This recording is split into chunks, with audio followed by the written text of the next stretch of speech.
Te cuento que el kiwi es una fruta exótica originaria de las laderas del Himalaya. Es muy acuosa y aporta una cantidad moderada de azúcares, siendo rica en vitamina C, ácido fólico y potasio.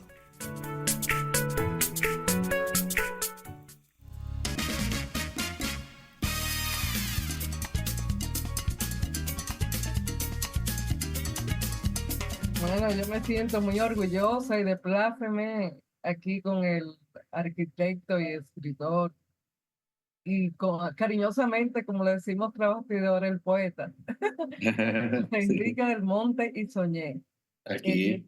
Me permito felicitarlo porque hace poquito sus libros, pues esa colección poética ingresó a la Biblioteca del Congreso de los Estados Unidos de Norteamérica. Ya ustedes saben, los libros del arquitecto dominicano están ahí en el Congreso de los Estados Unidos, y me gusta esos aplausos que suenen fuertes porque usualmente lo que se hace bien no hace tanto ruido como lo que se hace mal, ¿verdad?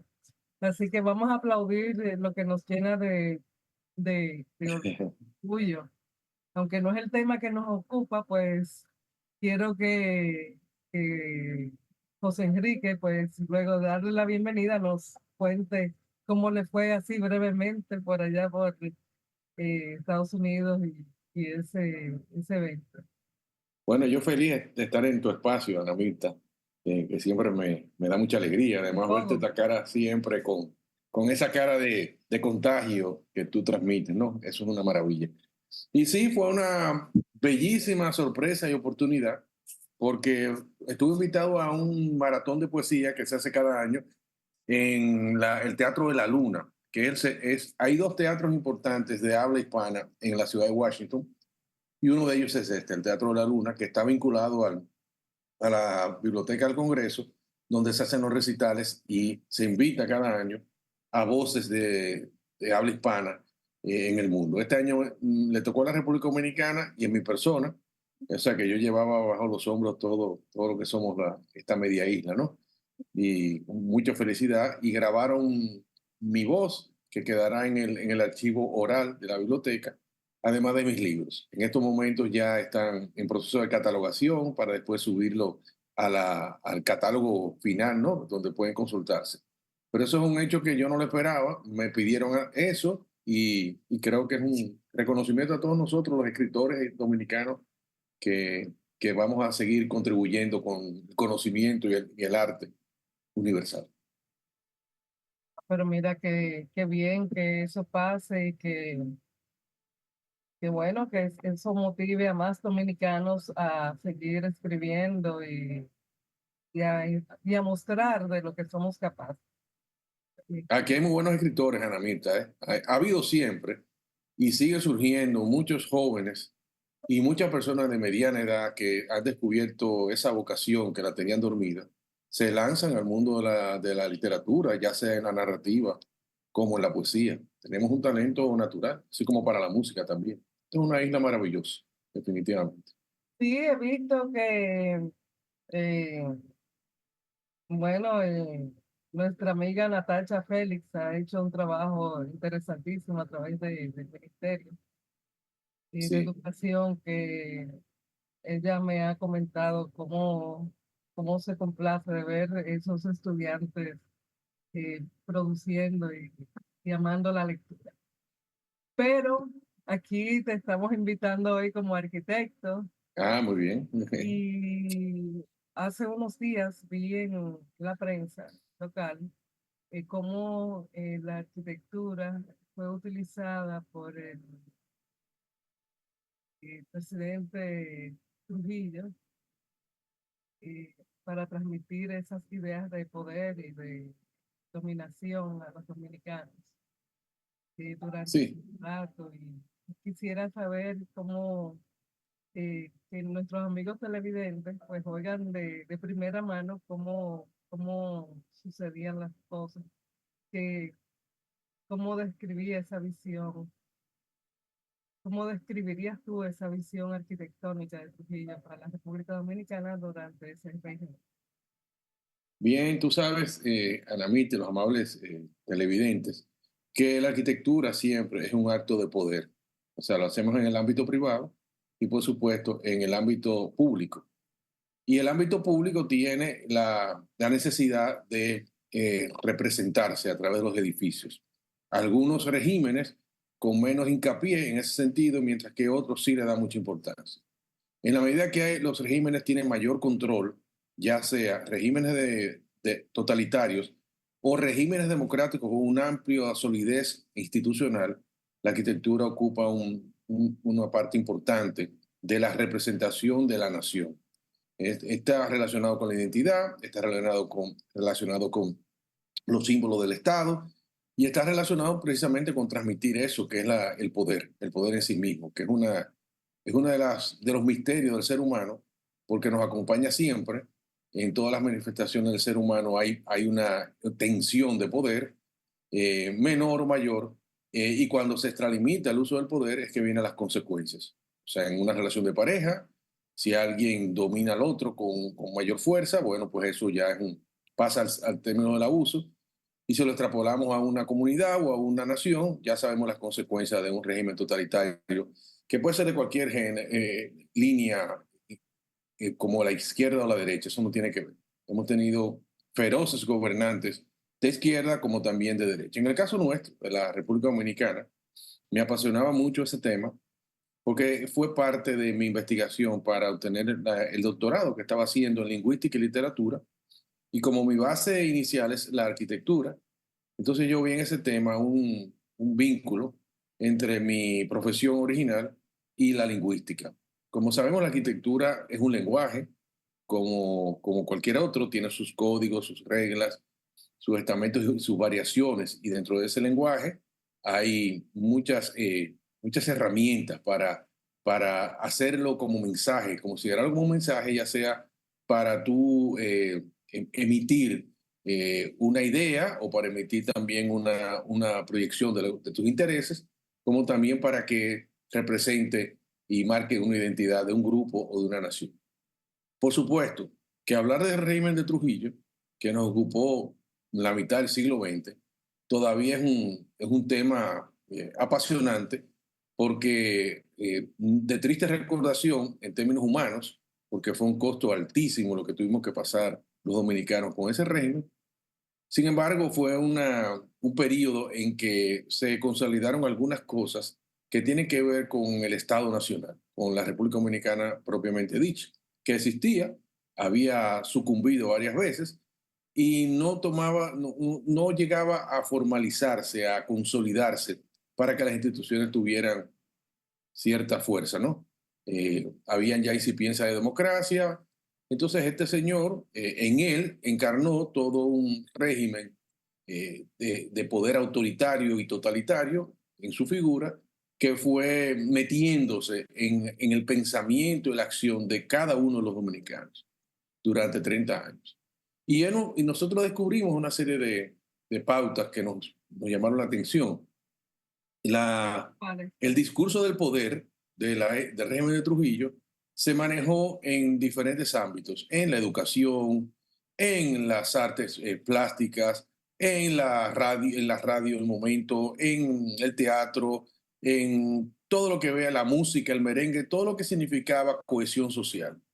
Y sin embargo, la arquitectura, aunque existía, obviamente, y el gobierno en los primeros 10 años de su régimen no hacía obras a nivel nacional, no tenía claramente lo que significaba hacer una arquitectura del Estado, representación del Estado.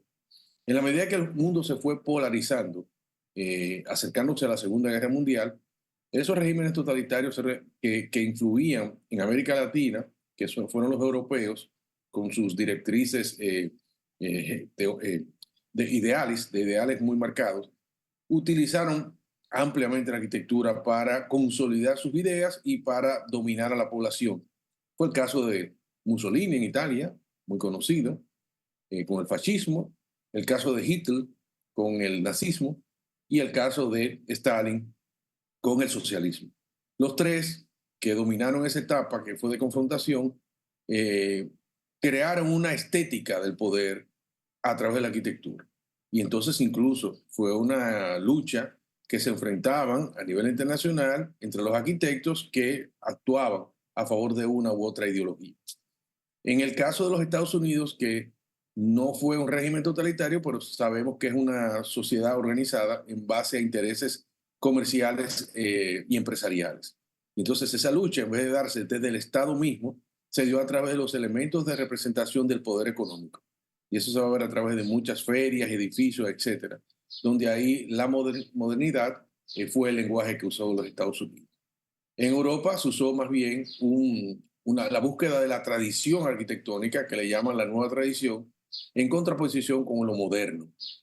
En República Dominicana, Trujillo, en sus primeros 10 años, utilizó distintos códigos o lenguajes arquitectónicos. Ahí nosotros pudimos ver que usaban el neoclásico, usaban el estilo moderno, el Art Deco, los estilos antillanos de madera y uso de tejas, reminiscencia de lo colonial, para hacer edificios públicos. Pero a partir de 1940, ya en plena guerra mundial y con la consolidación ideológica del trujillismo, entonces fue necesario seleccionar un estilo, un lenguaje que lo representara.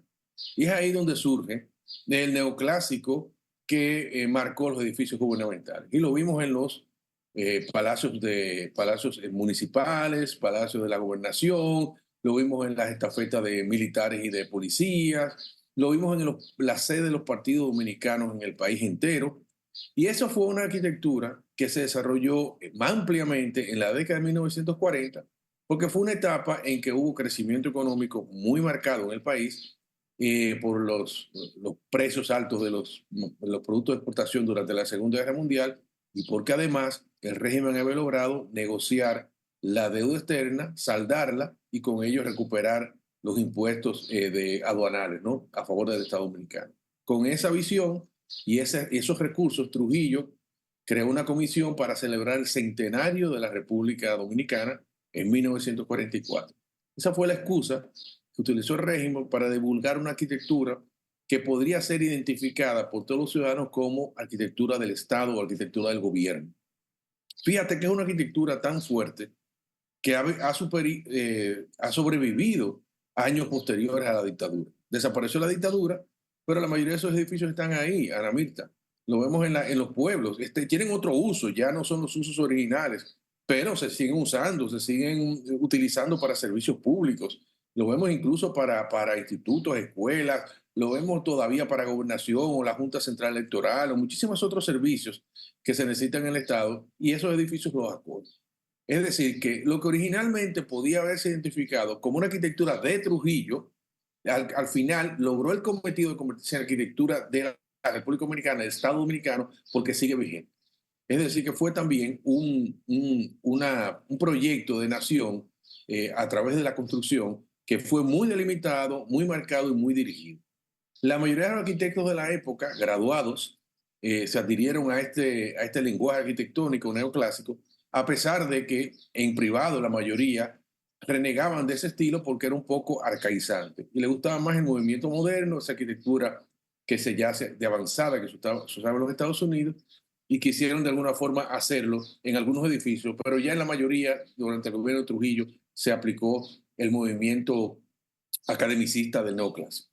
Sin embargo, después de pasada la década del 40, los últimos 10 años del régimen trujillista, entonces la arquitectura se modernizó y ahí vemos cómo edificios ultra modernos para la época, como el conjunto de la Feria de la Paz y Confraternidad del Mundo Libre, hoy Centro de los Héroes, hay una cantidad de edificios que para la época eran de vanguardia, de avanzada, con un lenguaje totalmente desligado del neoclasicismo.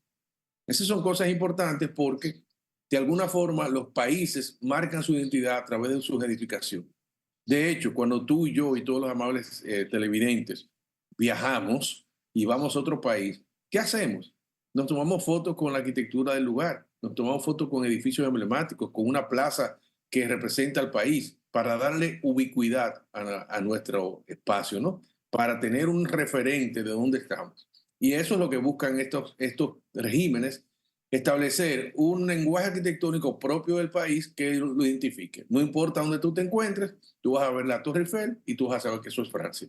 No, por ejemplo, edificios representativos del fascismo o en España, el régimen de Franco, tú vas a ver que son edificios de España. O sea, vas a tener una referencia muy particular. Y eso fue lo que trató de hacer Trujillo para definir lo que era la República Dominicana. Sí, existen otros ejemplos, por ejemplo, específicos de construcciones que simbolicen el poder y la influencia de Trujillo en la ciudad, por ejemplo. Mira, por ejemplo, hay un edificio Quizás, que es el más marcado de todos.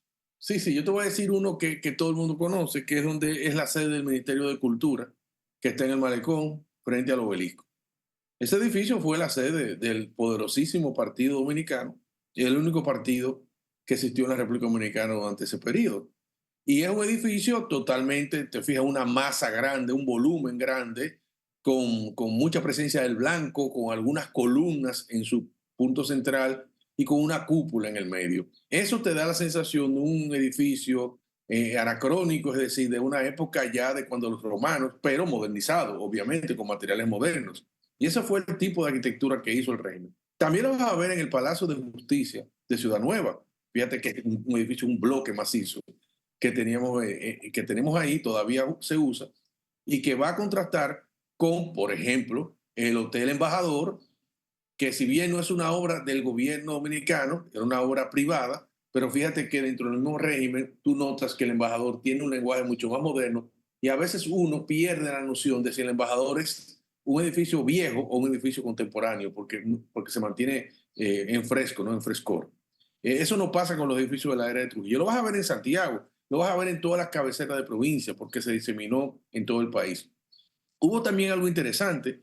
Cuando el régimen quería hacer edificios de vocación internacional, es decir, hoteles, entonces utilizó otro lenguaje, que es el lenguaje moderno. Estuvo el Hotel Jaragua, hoy desaparecido, fue una pieza importante dentro de esa época que fue completamente divorciado de los otros tipos de arquitectura.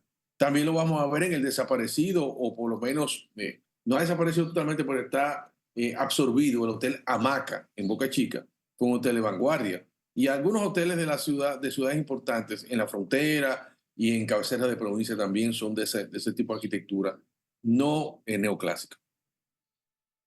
Veo también que él hizo algunos monumentos, o sea, como el obelisco, bueno, Sí, el obelisco. También tenemos lo que le llaman el obelisco hembra. El obelisco sí, hembra es un monumento contemporáneo que se hizo para conmemorar la liberación de las finanzas dominicanas. Y la gente le llamó obelisco hembra por su forma particular en comparación con el otro obelisco que se hizo en conmemoración del cambio de nombre de la ciudad de Santo Domingo a Ciudad Trujillo. O sea, al año de ponerle el nombre de Ciudad Trujillo, entonces se hizo ese obelisco porque se suponía que Trujillo había logrado lo que nunca se había logrado en el país, que era rehacer esta nación desde las cenizas del ciclón de San Zenón. Y todo un discurso que se manejó con mucha fuerza. Sí, bueno, eso, la arquitectura es apasionante y todos la sufrimos y la vivimos y la usamos. Y es parte de nuestra propia identidad. Si no es así, las papeletas dominicanas detrás tienen un edificio. Eso es lo que nos identifica. qué bueno, miren, o sea, yo los invito a que salgan, cuando salgan, pues observen lo realizado, ¿no? Es lo que proyecta el hombre, el ser humano, lo que trae de su mente y lo que está también el inconsciente colectivo de alguna manera, porque de hecho, en eras pasadas se construía con ventanales muy pequeños y cerrados Pequeños, y pequeños. muros, y ahora es todo en cristal, se dice Exactamente. de acuario, ¿no? Que es el saber, entonces todo será revelado. Pero José Enrique, nos están pidiendo pausa contigo, el tiempo se nos va muy rápido, o sea que vamos a tener que hacer quizás una segunda intervención de estos temas, si nos lo permites y di tus coordenadas para que las personas que estén interesadas en utilizar tu servicio puedan accesar. Ah, muy bien. Bueno, yo tengo mi oficina en la Plaza Andalucía 1, en la Gustavo Mejía Ricard, esquina Abraham Lincoln. Y bueno, está en Instagram, está en Facebook y está bueno en la página web, pero además mi teléfono es el 809-705-5599. Así que ahí podemos hacerle la vida diferente a los que tengan necesidades espaciales. Ay, qué bueno, así que gracias por ser orgullo nacional. Estuvo con nosotros el arquitecto hoy, José Enrique del Monte, y Soñé con nosotros. Muchísimas gracias, Anita. Gracias a todos. Gracias, gracias a ti. Señor director, vámonos a pausa.